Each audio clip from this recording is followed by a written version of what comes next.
what's going to be the game today? Welcome back to Sonic the Hedgehog 2006, where in the last episode we finished off Shadow's story by facing off against Mephiles and completing Dusty Desert. In this episode, I said that in the reverse order. In this episode, we are going to be starting up the third and final regular story of the game, which is, of course, Silver's story. So, without further ado, let's play the Silver the Hedgehog episode.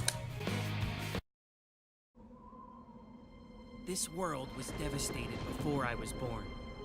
A harsh, bleak place where we live in eternal darkness. Life is a struggle, and people live without hope. How did this happen?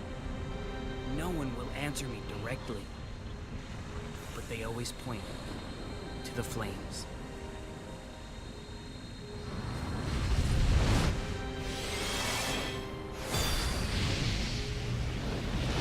These flames, they burn away at my world, destroying everything in their path.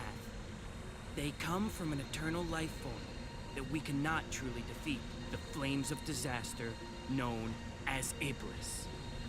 Silver! Blaze, what's wrong? He's appeared again!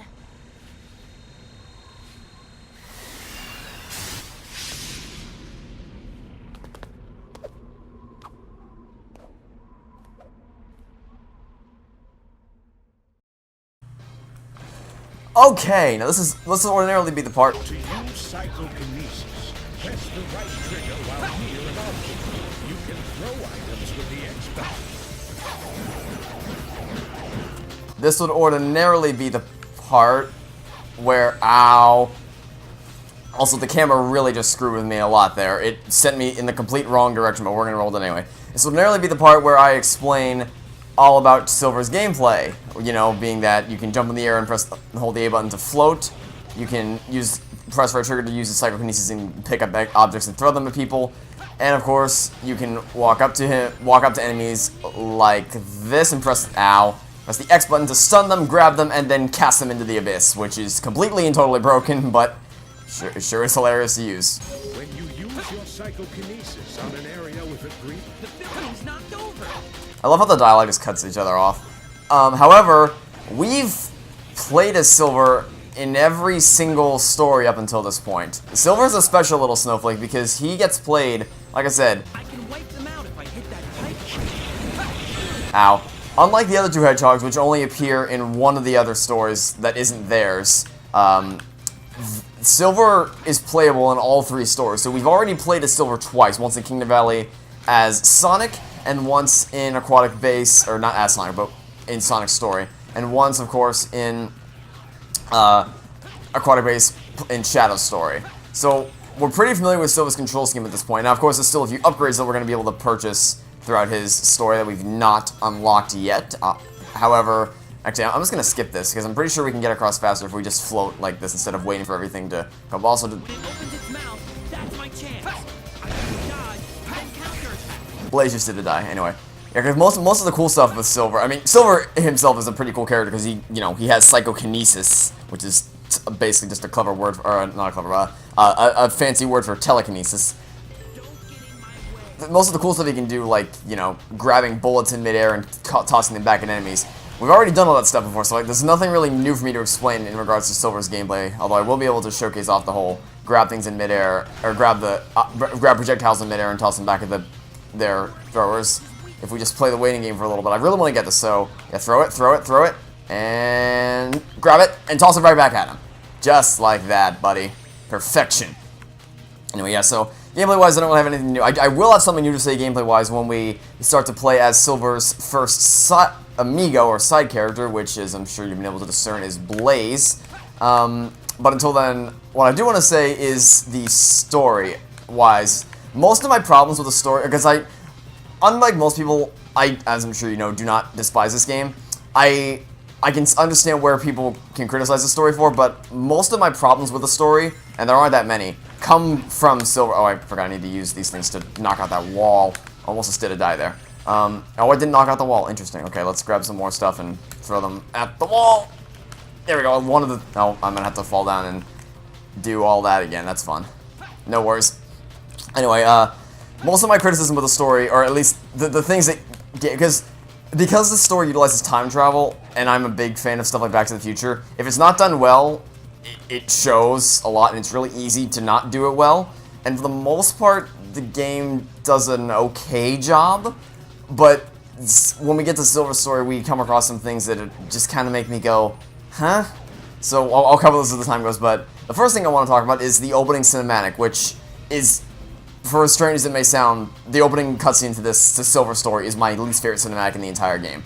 I don't know what my favorite would probably either be the opening cutscene to the game because it's just so well rendered and it sets the tone of the game really well, or it would be one of the cutscenes from the last story because I just love everything about the last story.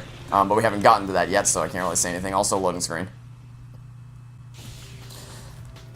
Okay, now it's time to play as Blaze, who is a lot of people's favorite amigo or side character in the game. And I will admit, here. After jumping, press the A button to perform an accelerator tornado. You can jump higher than usual. And I think the reason why a lot of people like her is because she performs so similarly to Sonic. In that she has this homing attack. I thought I hit this thing here, let me hit it again. Oh, no, is it just... okay. The X button and release to perform a spinning clock. It's effective in situations with a lot of enemies. Yeah, like that. You can just spam the X button and it'll homing attack between a whole bunch of enemies, and it's really, really, really freaking overpowered. Well, I guess not overpowered, but I can just do this a bunch of times over this enemy. Do it again. And I get 1100 points for the combo for doing that. So it's not a homing attack per se, because it doesn't behave exactly like it, but it certainly goes a lot fast. You can reset it, like you can chain homing attacks a lot more easily than you can with the other characters' homing attacks. But I still probably prefer the homing just because I've had more practice with them than I have. Oh dear, don't die. Thank you. Than I have with Blaze's little thing. But that doesn't change the fact that she is still a really good character to play as. So she has the double jump ability, which is way better than another character that we're going to play as in a couple episodes, who is Silver's second amigo. But that's what I was talking about before with the opening cinematic. The reason why it's my least favorite, I thought I was going to die there, in the whole game, is just because it showcases a lot of things that both Silver and Blaze should technically be able to do based on that cutscene, but can't. In Silver's case, fly infinitely through the air without losing any stamina, or not stamina, but energy, I guess. And then also being able to blitz through the air at supersonic speeds. And then for Blaze, being able to jump across buildings like she's on a freaking pogo stick. Which she can already do, the double jump, obviously, but not nearly to the extent that they show in the cutscene. So the reason why I say my least favorite is because it showcases a lot of things that don't ring true for gameplay. Watch out for things flying out of the tornado. And that's the reason why I'm not. I mean, it does set the tone for Silver Story because it establishes what he's about. But even beyond that, his monologue is kind of dry, right? It feels. It's very scripted. It's like, no one will answer me directly, but they always point to the flames, which is kind of a contradictory statement in the sense that it's like they don't say what happens, but they kind of did tell what happened. Although I guess if you want to get pedantic enough, you can say, well, they don't know how the flames started, but they know the flames started. But just that dialogue could have been rewritten to sound better. They could have said like something like, no one knows how this started, but it resulted in the flames. Or something like that. That's like an off-the-cuff, really poor dialogue example, but I mean anything's better than what they currently have. Because I don't know, just maybe it's just a me thing. Because in general, I don't have a whole lot of negative things to say about this game, and I know I'm in the minority when it comes to that. But that is definitely one of them. That cutscene is definitely one of the things negative-wise that I have to say about this game. But anyway, that is Silver's first level of the game completed, and we definitely did not get an S rank on that because I was really slow getting through some of the section. I had to redo that section. And we didn't get a whole lot of rings. Oh no, never. Wait, are they? Okay. For some reason I thought the Silver stage was 60 seconds for an S rank. But hey, we got an S rank on the Silver's first stage of the game. Not too shabby.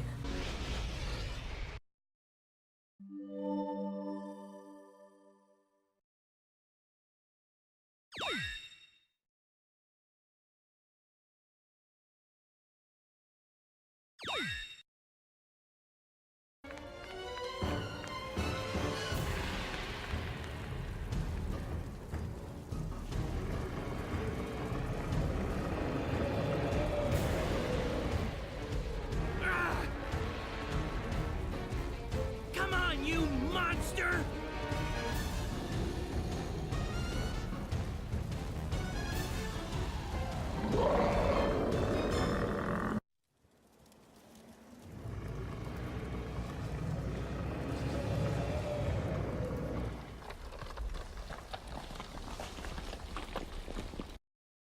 Iblis! Today, it will be finished! Okay.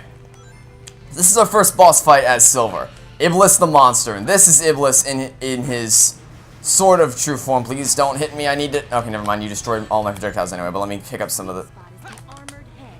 Aim for that, Silver. Well, I just completely missed both of those shots. Let's try that again. So the idea of this boss battle is to grab projectiles on the ground, and then when he lowers his head towards you, because there's no way I'm going to hit it in this current state, like that, I fire... Oh, that's a thing. But I still hit my...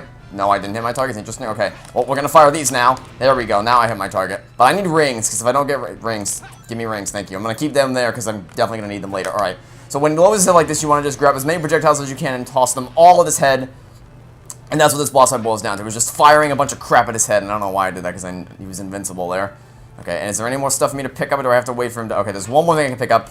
I missed horribly. Don't even worry about it. Anything else? Or are you gonna have... Or am I gonna have to wait? Oh, no, there's something. Oh, never mind. He's gonna throw a building at us. This is... Wait, here, I'll just get rid of them.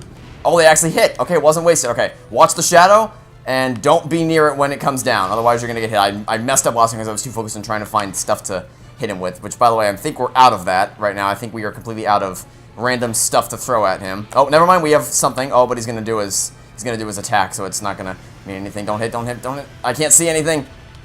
Okay. Still got something, so let's just throw it at him. There we go. He's about half health. He has a little more than half left. We still have more stuff to throw at him. Is that gonna hit? No, it's not. But it was a valiant effort to get it to hit. Okay, these should hit. There we go. It doesn't take a whole lot of time to fire at him, but if you keep getting hit like I do, then it could take a little bit of extra time. And that hit, but he was probably still invincible, so it didn't count. Okay, reveal your head. Please hit. That probably didn't hit, but I'm gonna grab what I can. Oh, that's a lot of stuff. That's a lot of stuff. But I lost almost all of it because I wasn't careful. But I did get one hit on. Oh, you're gonna do your thing again. Let's get one more in before you throw some. Never mind, it didn't do any damage. Okay. All right, where is the shadow coming down? It's coming down over here. Oh, move. That was a close one. Okay, I almost just committed die because I was almost out of range of the or I was almost within range of the shadow. Okay, give me things. Okay, these are things that I can use to throw at you. Just throw them. I don't get caught by the meteor wave, but these things should hit. None of them hit. Not a single one of those things hit. Okay, there we go. All right, now his armor is cracked off, so it's going to be a lot easier to take him down. I don't think anybody said it was over, Blaze. I think the only person who said it was over was me in-game, unfortunately. So, you know, stepping over my own logic here. All right, is there anything left for me? There was nothing left for me to pick. Oh, yeah, he's going to do his flame attack now. I forgot. He's going to turn into Singe the Dragon for us really quickly. Fortunately, I wasn't anywhere near him. So, anything for me to grab? There's probably something for me to grab over here. If he's aiming over here, there's probably something that I can pick up. No? Nothing? Nothing to pick? Okay. Can you give me something to pick up, please? That's not what I was hoping for. I mean, it'll give me stuff to pick up, sure, but I was hoping maybe a fireball storm. Okay. Yeah, move. Get out of the way of the shadow. There we go. Okay. I was out of range of the shadow. What do you mean? Okay. You know, fine. I'll take it because it gives me stuff to throw at him. One more should take him out. Okay, fine. Well, since we're playing the waiting game, I may as well get some rings that we can get we can at least try to get an S rank on this. Ah! Well, when I don't pay any attention to the boss and I get hit by the fire attack, then it doesn't really matter. Now does it move? Get out of the way. Okay, screw the S rank. Just finish this.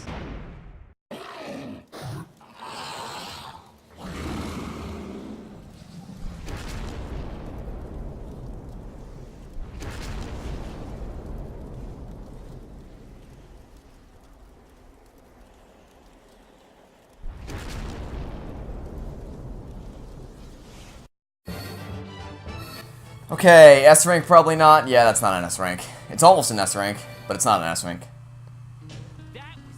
If I had stopped to get a few more rings, then I probably would have done that. Ah well.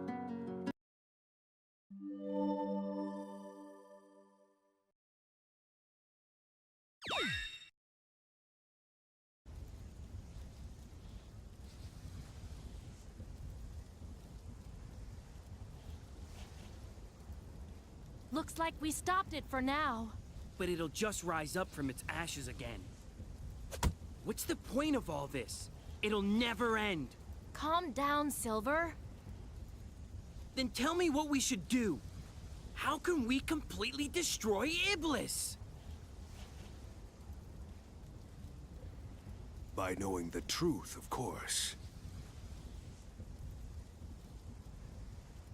Just as a flower comes from a seed, or a chicken comes from an egg, everything has an origin. You need to find the being originally responsible for this catastrophe. Is that really the answer to our problem? Tell me, do you know who it is?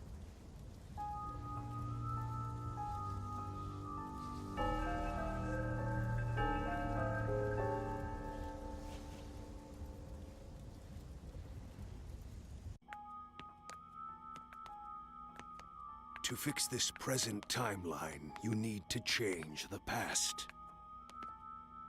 But that's impossible! With my help, you can. Because I have the power to travel through time. No way! In order to change the past, you must eliminate the individual who has awakened Iblis, the Iblis trigger.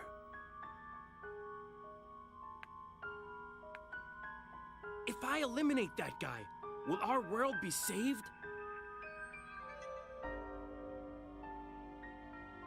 The day of disaster. Here are my records of this event. This was when Iblis was freed, and his flames were released into the world.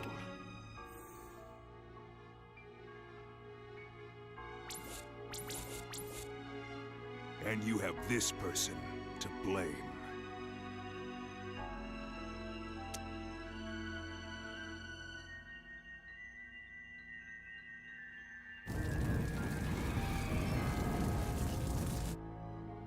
I see it! So that blue hedgehog's the Iblis trigger? Blue hedgehog. I'll send us back in time to the point when the Iblis trigger was alive.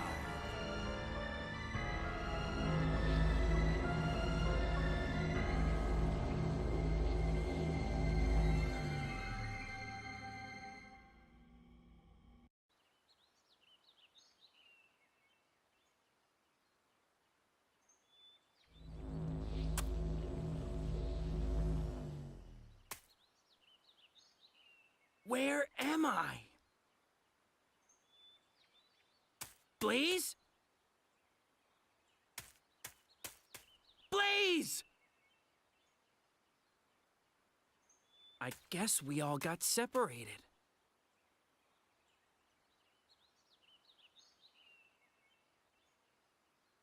This is so unbelievable.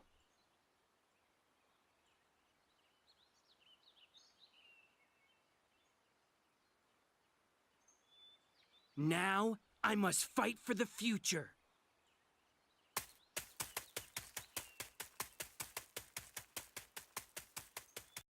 The Iblis trigger. Where is he? First, I need to gather information. So, there's a couple things that bug me about that cutscene, which one of them's pretty minor, is that it would have been nice to be able to see Sonic, Tails, and Knuckles behind us, like peering into the doorway because in the Sonic story, Sonic, Tails, and Knuckles were eavesdropping on that very same conversation that we just witnessed. But in Silver's story, as you saw, they're nowhere to be seen. You can't see them peering on. So that would have been a cool detail if they added that in. Number two, yeah, I don't know why they... I mean, for gameplay reasons, I know why they separated the characters. I just don't know what story reason there is for the characters to have been separated. And then number three, which is, again, pretty minor. Blaze says Blue Hedgehog as if she knows something else about the situation that we don't, but she doesn't. She doesn't know anything. That never comes up again later, so I feel like that line should have just been cut. But again, Blaze's story is a little bit weird in this game in comparison to Sonic Rush, so...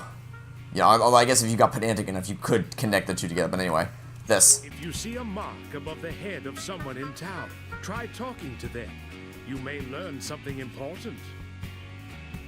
So, I kind of want to do a side mission, just because... Yeah, actually, you know what? Here, we'll go do a side mission really, really quickly, just before we end it, because we have a little bit of time left in the episode, and there's two side missions that we could... Or town missions. There's two town missions we could do, but we don't have time to do both of them, but we do have time to do one of them, so we'll go do this town mission since it's right here, and also the least time-consuming of the less time-consuming of the two, so we'll go do this one really quickly, and then I'll end off the video. This is the World Training Ground for Solaris Guards. What, you want to know what kind of training it is? This particular exercise is for quick infiltration in enemy territory. The objective is to go through all the rings within the time limit. Only after completing this exercise, you may then become a Solaris Guard. Do you want to try it? Sure, why not? Training will begin. Go through every single ring. Here we go! So, something I want to talk about briefly is Blaze's story in this game, because Blaze's story is...